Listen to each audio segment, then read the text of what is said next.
Sau khi ly hôn, Phùng Thiệu Phong cáo buộc Triệu Lệ Dĩnh, cô ấy chưa bao giờ yêu tôi. Câu trả lời của Triệu Lệ Dĩnh rất thẳng thắn, Phùng Thiệu Phong, một người đàn ông từng là bậc thầy trong chuyện tình cảm, cuối cùng lại thất bại trước Triệu Lệ Dĩnh, người có vẻ nhỏ nhắn và yếu đuối.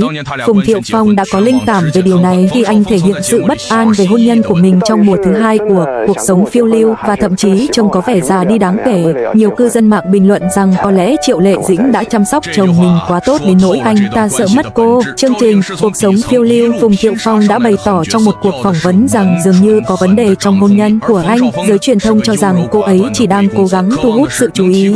Ai mà tin rằng một cặp đôi mới cưới được 1 năm lại có vấn đề. Vì vậy, họ không để tâm. Xét cho cùng, đó là Phùng Thiệu Phong. Ai cũng biết anh ấy là một người dày dạn kinh nghiệm trong tình yêu.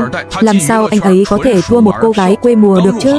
Qua chương trình, không khó để nhận thấy rằng Phùng Thiệu Phong là người thụ động trong cuộc hôn nhân. Trong bất kỳ hoạt động gia đình nào trên phim, Phùng Thiệu Phong đều nhắc đến Triệu Lệ Dĩnh. Mặt khác, Triệu Lệ Dĩnh lại thể hiện sự quyết đoán khi nói chuyện với Phùng Thiệu Phong. Sau khi lên máy bay, Phùng Thiệu Phong, bất chấp cảm xúc của người khác, đã gọi điện cho vợ. Vợ anh, người bắt máy, lạnh lùng hỏi anh đã ghi hình xong chương trình chưa, như thể muốn tính sổ với anh. Phùng Thiệu Phong lập tức cảm thấy bị đối xử lạnh nhạt. Khi anh trả lời câu hỏi của vợ về những việc anh làm ngày hôm đó, vợ anh ta sốt ruột nói, cứ trả lời những gì em hỏi đi. Thấy vậy, Phùng Thiệu Phong không còn cách nào khác ngoài nói rằng anh đang ghi âm.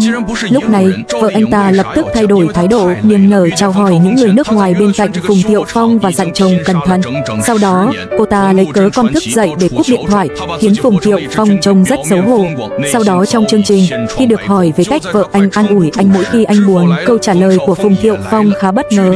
Theo lời anh, khi chịu nhiều áp lực, anh sẽ bật khóc, và khi thấy anh như vậy, vợ anh chỉ bình tĩnh ở bên cạnh và không làm gì ngoài việc nhìn anh khóc. Sau khi trút hết cảm xúc, vợ anh sẽ bảo anh rửa mặt bằng nước lạnh rồi đi chơi với con để giúp anh bình tĩnh lại. Theo anh, vợ anh luôn là người lý trí hơn. Cho dù gặp phải vấn đề gì, cô ấy luôn nhìn nhận mọi việc một cách lý trí và không bao giờ làm điều gì vô ích. Ví dụ, khi bạn thấy ai đó khóc, phản ứng đầu tiên của bạn có lẽ là hỏi xem có chuyện gì hoặc an ủi họ, đúng không? Nhưng vợ bạn sẽ không làm vậy. Cô ấy chỉ im lặng quan sát mà không can thiệp. Điều này không chỉ áp dụng cho bản thân cô ấy mà còn cho cả đứa trẻ. Khi đứa trẻ khóc, cô ấy chỉ quan tâm đến việc làm sao để dỗ dành chứ không quan tâm đến lý do tại sao đứa trẻ lại khóc. Hành động của người vợ chỉ càng làm nổi bật rằng người chồng là người phụ nữ yếu đuối, trong khi người vợ là người đàn ông mạnh mẽ và chính trực. Vài năm trước, một đạo diễn nổi tiếng đã bày tỏ quan điểm về Triệu Lệ Dĩnh. Ông nói rằng cô ấy là một người rất mâu thuẫn. Cô ấy không phải là kiểu con gái đáng thương theo mọi nghĩa. Cô ấy cũng có một tính khí nóng nảy khác thường. Hầu hết mọi người có lẽ sẽ không đoán được rằng Triệu Lệ Dĩnh, người sở hữu gương mặt trẻ thơ, thực chất là một người có khả năng hành động và quyết đoán cực kỳ mạnh mẽ. Sự tàn nhẫn và kiên cường này đã ăn sâu vào xương tủy của cô ấy. Điều này không chỉ ảnh hưởng sâu sắc đến hôn nhân và sự nghiệp của cô, mà còn cả toàn bộ cuộc sống của cô. Để hiểu tại sao Triệu Lệ Dĩnh lại trở thành người như hiện nay, chúng ta phải đề cập đến hành trình đầy khó khăn mà cô đã trải qua. Triệu Lệ Dĩnh sinh ra trong một gia đình nông thôn và bắt đầu làm việc cùng người lớn tuổi từ nhỏ. Trong thời gian đó, cô đã rèn luyện được sự kiên cường.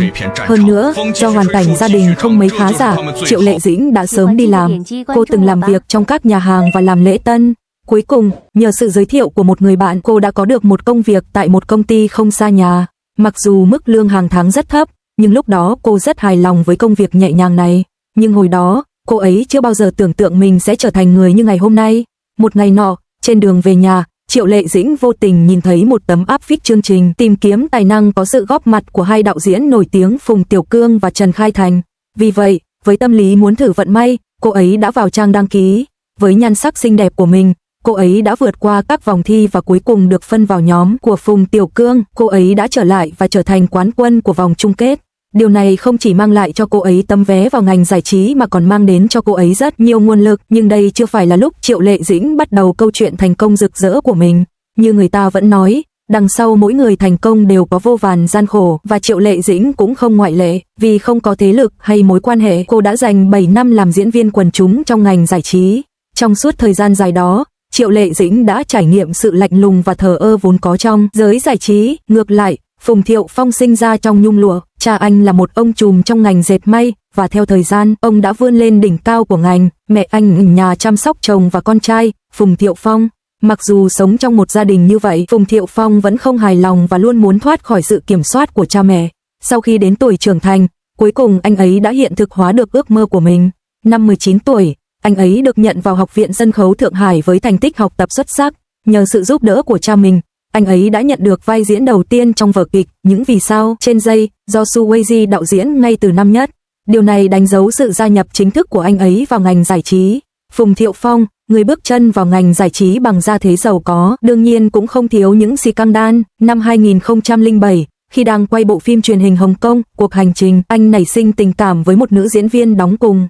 Vào thời điểm đó, bạn trai của nữ diễn viên không ai khác ngoài chàng diễn viên điển trai và phóng túng Bosco Wang, trong khi nữ diễn viên Mỹ Thư đang phân vân giữa chàng thiếu gia giàu có và người bạn trai phóng túng của mình. Phùng Thiệu Phong dường như biết chính xác cô đang nghĩ gì, không chỉ luôn sẵn sàng giúp đỡ, anh ta còn rất quan tâm đến Miêu Liu.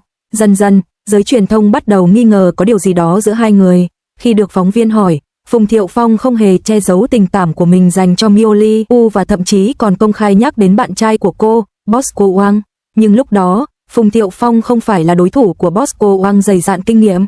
Ngay sau khi được Bosco Wang tán tỉnh bằng những lời ngọt ngào, Miêu Liu đã quay về bên bạn trai, bỏ mặc Phùng Thiệu Phong một mình trong gió lạnh, đau khổ. Tuy nhiên, Phùng Thiệu Phong nhanh chóng chuyển tình cảm sang Adian, nữ chính trong bộ phim cổ trang Yunnan. Hai người thường xuyên tương tác trên phim trường và Phùng Thiệu Phong lại một lần nữa bị loại khỏi cuộc chơi. Mãi đến năm 2012, Phùng Thiệu Phong mới thực sự lấy lại được danh tiếng là một tay chơi khi gặp Nini, một Morgan, nữ diễn viên được đạo diễn Trương Nghệ Mưu phát hiện tại một buổi trình diễn thời trang. Hai người trở nên hoàn hảo và nhanh chóng công khai mối quan hệ. Giống như mọi cặp đôi khác, họ thường xuyên thể hiện tình cảm trên mạng xã hội và Phùng Thiệu Phong thậm chí còn công khai tuyên bố rằng nếu anh ta rời bỏ Nini, anh ta sẽ đọc ngược tên mình. Bên cạnh chuyện tình lãng mạn táo bạo, Phùng Thiệu Phong còn chia sẻ nguồn lực với Nini, không chỉ giúp cô vượt qua những trở ngại trên con đường thành công mà còn thể hiện sức mạnh phi thường của mình khi họ gặp nhau, tặng cô một căn nhà cưới sang trọng trị giá hàng trăm triệu đô la. Ngay khi giới truyền thông cho rằng hai người sắp kết hôn, họ bất ngờ tuyên bố chia tay trong hòa bình. Cuối cùng, sau nhiều biến cố, anh đã tìm thấy tình yêu đích thực của mình, Triệu Lệ Dĩnh. Năm 2016, trong khi quay phim Tôn Ngộ không 3, Nữ Vương, Phùng Thiệu Phong bất ngờ gặp Triệu Lệ Dĩnh. Hai người nảy sinh tình cảm trên phim trường và dưới sự theo đuổi nhiệt tình của Phùng Thiệu Phong, Triệu Lệ Dĩnh nhanh chóng phải lòng anh. Trong thời gian này, Phùng Thiệu Phong không chỉ tổ chức sinh nhật cho Triệu Lệ Dĩnh mà còn nhiều lần cùng cô đến các khu vực khác nhau sau đó. Tuy nhiên, cả hai không thừa nhận mối quan hệ vào thời điểm đó. Dù bị truyền thông và phóng viên chụp ảnh nhiều lần, họ vẫn không lên tiếng. Nhưng giới truyền thông không bỏ cuộc. Tháng 8 năm 2018, họ tung tin đồn Triệu Lệ Dĩnh mang thai và đã nghỉ việc 3 tháng.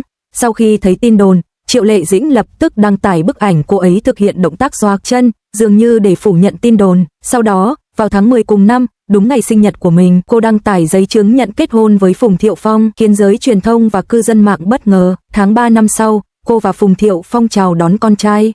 Ngay khi mọi người nghĩ rằng người phụ nữ độc lập này đã tìm được người mà cô có thể tin tưởng để chia sẻ cuộc sống, thì đối phương lại tung tin giả cho giới truyền thông và cả hai đã vội vã chấm dứt cuộc hôn nhân chỉ trong vòng chưa đầy 2 năm.